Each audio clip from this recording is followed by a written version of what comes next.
நானும் வரவா?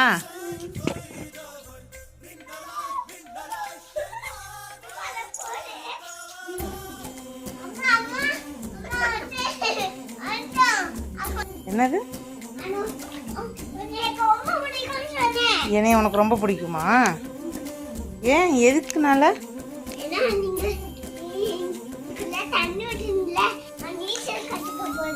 கற்றுக்க.